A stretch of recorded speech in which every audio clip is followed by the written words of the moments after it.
Uncle Doug. Uncle Dan. You know, one of my favorite places to visit here in Salt Lake City is the Salt Lake City Cemetery. I know it is. It truly is. I go there all the time. Yeah. I love it. And one time I went there, and I just sort of tootle around to different parts and see who's buried where.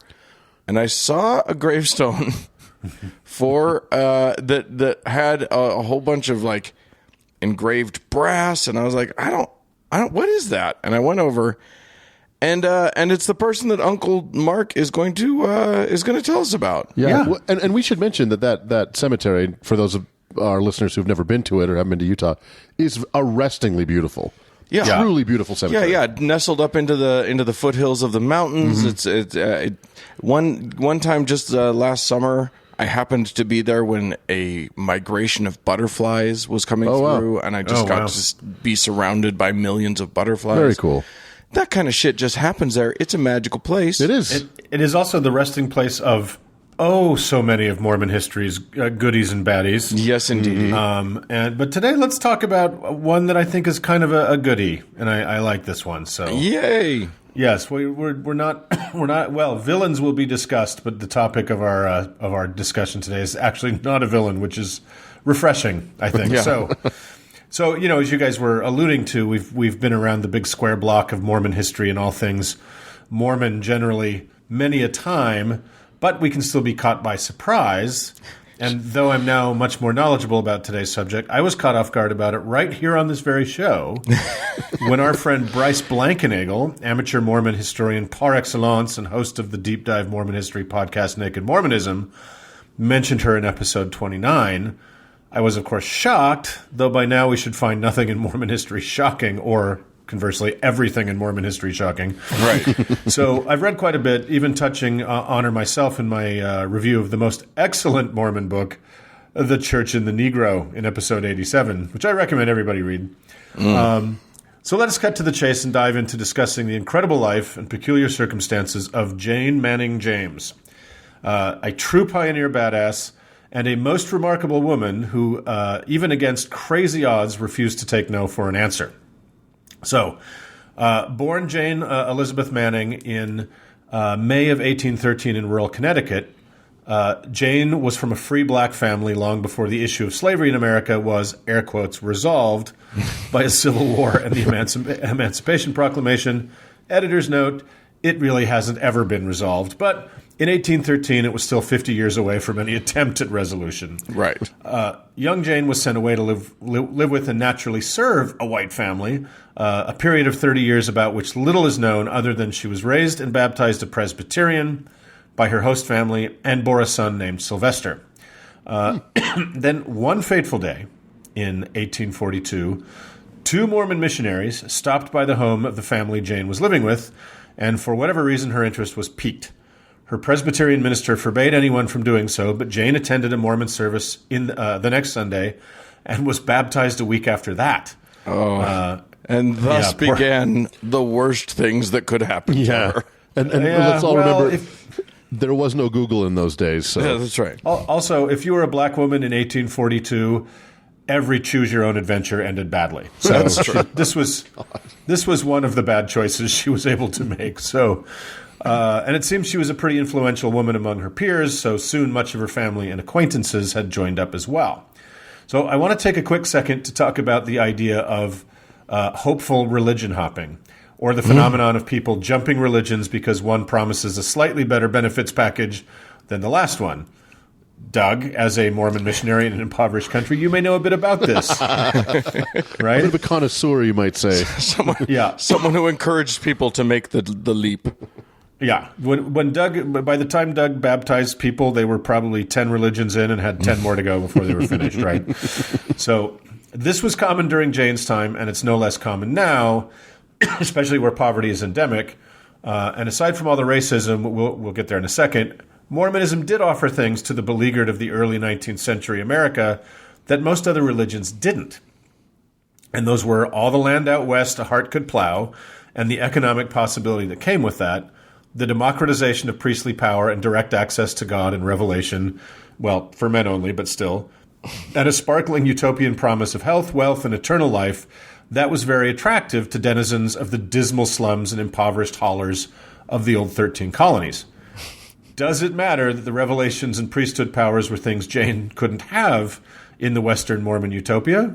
Well, she didn't have them in rural Connecticut, so might as well be fairly powerless someplace nicer, right? and that someplace nicer turned out to be the most recent of Mormon church founder Joseph Smith's New Jerusalem's, a sticky hot mosquito swamp, he was kind of an idiot, on the Mississippi River called Nauvoo, Illinois. And by God, Jane and her people, meaning Jane and 8 of her family members, were determined to get there. How determined? So determined that when they walked all the way to Buffalo, New York, and found they couldn't afford the train fare, they said fuck it and walked 800 miles to get there. Jesus Christ. Yeah. Jane wrote that they wore out the soles of their shoes and then the soles of their actual feet, leaving footprints of blood behind them. Now, this is where they wore out their ankles. That's right. This is where there was only one set of footprints, right? Why were there only one set of footprints? Because the others were kind of stumps. So that's wanting something pretty bad, if you ask me. Also, consider the straight iron balls of a group of black people walking 800 miles across the America of 1843, free or not, when the Mason-Dixon line, the demarcation between slave states and free, was the southern border of all the states they crossed. Yikes. Yeah. And just for fun, imagine a black family doing that in the America of 2020. Totes fine, right? Like, it's good. Look how far we've come, everybody. Oh, yay. So, long story short, Jane and company arrive in Nauvoo, and she finds work and lodging with no less a personage than the Lieutenant General of the Nauvoo Legion, prophet, seer, revelator, Joseph Smith, and his wife, his only wife as far as she knew, Emma. Like many people, Jane was impressed with the prophet and declared him the finest man I ever saw on earth. She happily served and lived with the Smiths until Joseph got himself killed by a mob of his disgruntled former followers in 1844. Yeah, that'll happen. Mm-hmm. It's a occupational hazard of being a prophet/rapist. One fine day before the impending murder, the prophet's mother, Lucy, bade Jane to bring her a cloth-wrapped bundle from a shelf. She opened it to reveal a sort of spectacle thing called the Urim and Thummim. Ooh, she got to see the Urim and Thummim? She got to see the Urim and Thummim, which was supposed to be an artifact, pardon me, getting over my cold here, supposed to be an artifact made by pre-Columbian Jews, the pre-Columbian Jews of the Americas called the Nephites, that survived thousands of years so that her son Joseph could translate the golden plates upon which was scribed the Book of Mormon. How about that? Well, except that just a few short years ago, official Mormondom, without a word of explanation, unhappened the magic translating spectacles and replaced them with a little milk dud of a rock that Joseph placed in a hat he stuck his face into to translate the non-existent language of Reformed Egyptian into Elizabethan English. Sorry, Jane, you got retroactively punked. So what do we think was in the bundle? What do you think it was? Was it just a pair of eyeglasses? He probably had some little doohickey, There was no bundle. None of this happened. We know that she's a real person, but like the stories surrounding all of these things, I'm always just Well, this is from Jane. Apparently, that's in Jane's own words, and of all the Mormon accounts I've ever read, she seems the least liar. You know? Joseph built some kind of golden plate facsimile that he didn't show anybody, but he carried around in a pillowcase. And, yeah, I mean, like he was committed to the bit enough, to make a wooden box and paint it gold or something like that. He could have made a Urim and Thummim. Yeah, I mean, it was probably some doohickey he found and like an old piece of surveying equipment and stuck a crystal in it or something. But anyway. Let's not get stuck in the Urim and Thummim again. But prior to that, Emma Smith, who seemed genuinely fond of Jane, offered to adopt her and have her sealed to Joseph and herself. Jane declined, later saying she didn't really understand what was being offered. She might have thought it was some freaky frontier three-way or something, known by BYU historians as the Nauvoo Rameumptum. But... yeah, little known, very rare, very beautiful. Well, that's why garments of the day had no kind of covering of the junk. You needed full access to the pole in the hole. God. You could, out of a crowd of 1,000 people, if you threatened them with death if they're Mormon, and you told that joke, the Mormon in the crowd would laugh. Yeah, probably.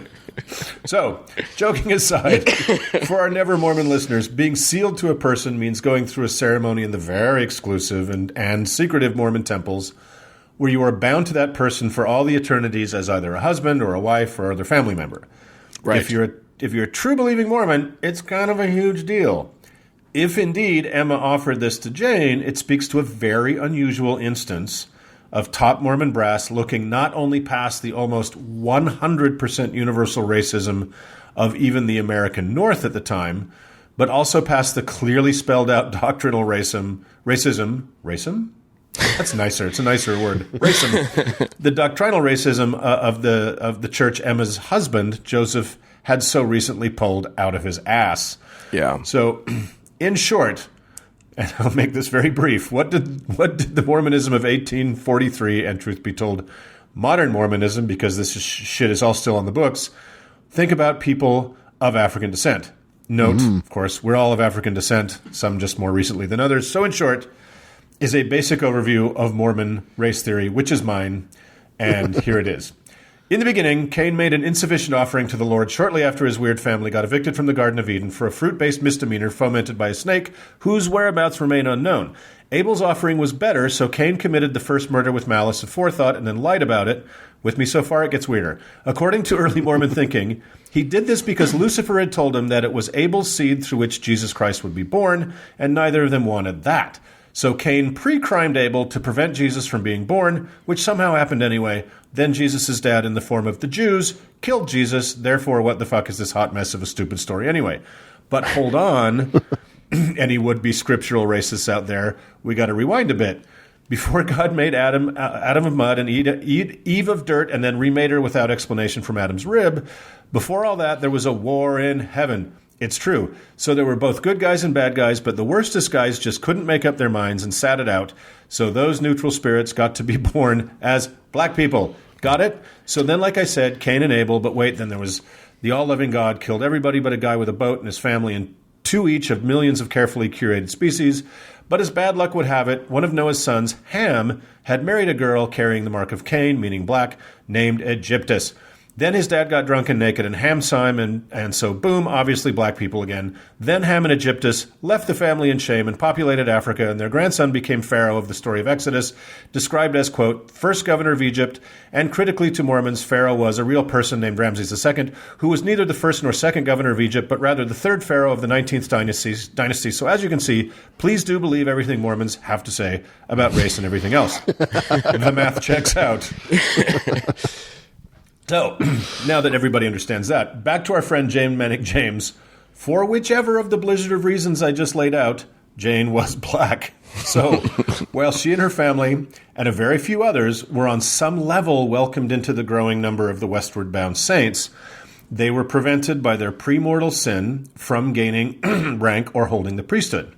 They were welcome to pay tithing, they could do charity work, they could clean the toilets, but that was it. Isn't that nice? So, after Joseph Smith's various long cons caught up to him in the form of a hail of bullets at the window of the Carthage jail, Jane found herself in the employ of the man who seized power, from whom many thought would be the rightful heir, the young Joseph Smith III, with his mother Emma acting as caretaker of the nascent prophet. Yeah. Brigham, as we've explored, was a monstrous piece of shit of the First Order, and a ferocious racist, even by the terrible standards of the day. He ordered the saints loyal to him to move west yet again, while Joseph's widow, Emma, and her son stayed behind in nearby Independence, Missouri. And I really don't know why Jane chose to move west with the evil Brigham rather than stay behind with the recently widowed Emma, who seemed like an actual friend to whom she must have felt some real love and loyalty. But move she did. So... Yeah. Jane arrived in Salt Lake City among the very first pioneers in 1847. She and her remaining family comprised... I love Mormon history. She and her remaining family comprised 1/3 of the 12 African Americans in the state of Utah, and they were the only free ones. Yes, wow, Virginia, yeah. Mormons up to and including Brigham Young owned slaves, one of which, a man by the name of Green Flake, drove Brigham's personal wagon, and would later be given to the church as a human tithing payment. So that's nice. Right, guys? Oh, my God. Yeah, it's a true story. Jane and family. I just have to imagine Jane and her family. Do you guys remember the scene in Blazing Saddles where the one black family is in a wagon train and they have, and then the wagons circle and they have to form their own circle when the Indians come in? Oh, fuck. Yep, it's pretty much like that. Yeah. So Jane and family, like their white neighbors, were soon suffering from hunger under the dry Utah skies and Brigham Young's idiot settlement ideas and agricultural ideas. A neighbor and her children were on the brink of starvation after the wise church elders had sent her husband on a mission to California, which he accepted even though there wasn't so much as a crust of bread in the house for his children to eat when he left. Jane split her meager flour provisions in half and gave them to her desperate neighbor. Generous indeed, but for some damned reason, this is the act for which Mormons seem to best know her, and is, in fact, as Dan mentioned, immortalized in a bronze plaque on her gravesite, erected by a Mormon organization. Her church remembers her for the time she gave half her flour to a white woman. So why not? Jeez. So Jane and family managed to survive the shitty early days of life in Utah. Her daughter, Marianne, may well have been the first African-American born in the state of Utah, in the Utah Territory. Soon after the family had pulled themselves out of poverty, and they were doing okay, having been super careful with their money and land, and managed to get a little cache of livestock together, which is what passed for wealth at the time, so good for them. But here's the real kick in the petticoat of the Jane Manning James story. So serious was she about her eternal advancement, so dedicated was she to a church that did not really want to have her as a member, that she aggressively continued to petition the highest ranks of the church to be sealed to Joseph and Emma, as Emma had originally offered her, and she was rebuffed every time. Before the doctrine of racism, weirdly enough, this is a whole other story for another time, became ironclad in Mormonism, the weird dreamer and founder Joseph Smith had ordained a precious few black men into the priesthood. There were black priesthood holders. Yeah. One of them had made it all the way to Salt Lake City, a guy by the name of Kwaku Walker Lewis. Side note, Kwaku Walker Lewis, a hero of the Underground Railroad in Massachusetts, hated his time in Utah. He was ignored and disdained by the Mormons who had been his friends out east, and quickly left Utah after Brigham Young had it declared a slave state. Weird and shocking. Right. Why is he so emotional? Right. And again, even though she had a black priesthood elder willing to be sealed to her, her pleas were ignored. But she didn't let up. And let's pause to point out that even today, Mormon women are not encouraged to have very vocal opinions about, well, anything. Yeah. Anything. They're wearing pants to church almost caused a fucking revolution like 3 years ago, right? Yeah. So this was a woman of color in the heart of a brutally misogynistic, doctrinally racist theocracy, and she was not going through a normal Mormon male authority figure chain of command. She was demanding her right to eternal guarantees from the first presidency of the church directly, whom she all knew personally because she'd served two prophets, right? Yeah. And this is in the 19th century, so that's just astonishing on its own. So persistent was she that the bigots who ran the place finally decided to come up with something to try to placate this relentless daughter of Cain. Are you ready for what the wise fathers at Temple Square came up with, guys? It's just so good. They put their big brains together and decided. Let us remember that these are the moral leaders of the community. These are the ethical and godly men, the voice of God on earth. Yeah, and at the time they were the leaders of all things. They were the law. They were the state government. They were city government. They were everything. So.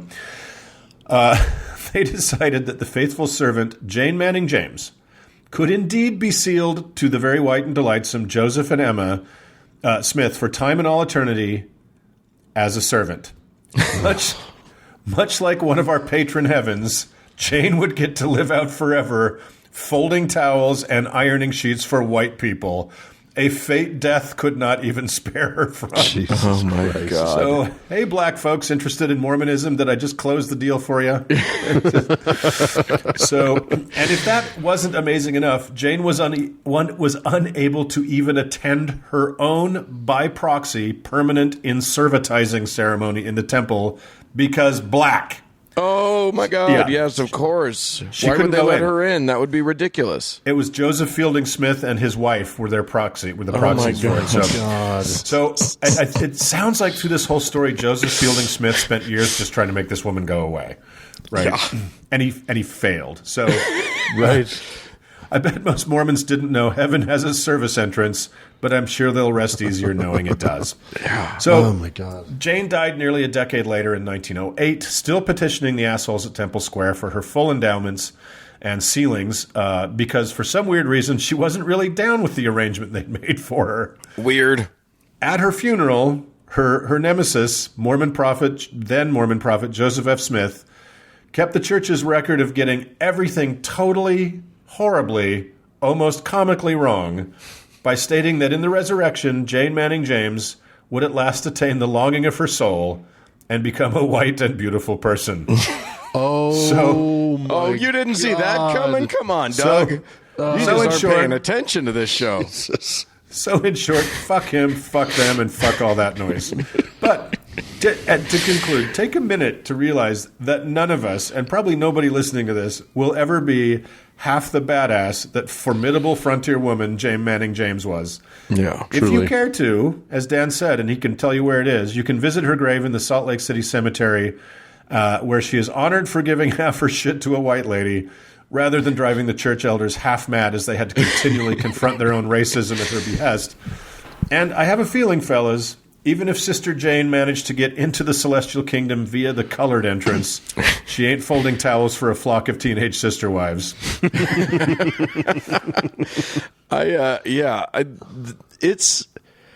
She is probably one of the main reasons that Brigham and those following would make absolute pronouncements about how there will never, ever be black people ordained to the priesthood or given full endowment. Maybe it was her. Maybe it was just to get her to shut up. Yeah, which of course they were correct about all the way up until the late 70s. Yeah, that's right. And just as a coda on that, so 78 was the rescinding of the racist policy outwardly, but it's still on the books, right? Yep. The following year, somebody went and did her temple work and had her sealed and given her endowments. So, oh, really? Oh, yeah. So, good job, I guess. I think a little too little, a little too late. Yeah. Well, by now she's white, so it's all fine. Yeah, she's all good, but she's still but she's still a servant. Yeah. All right. The God gives and God takes away. So that's Jane Manning James, guys.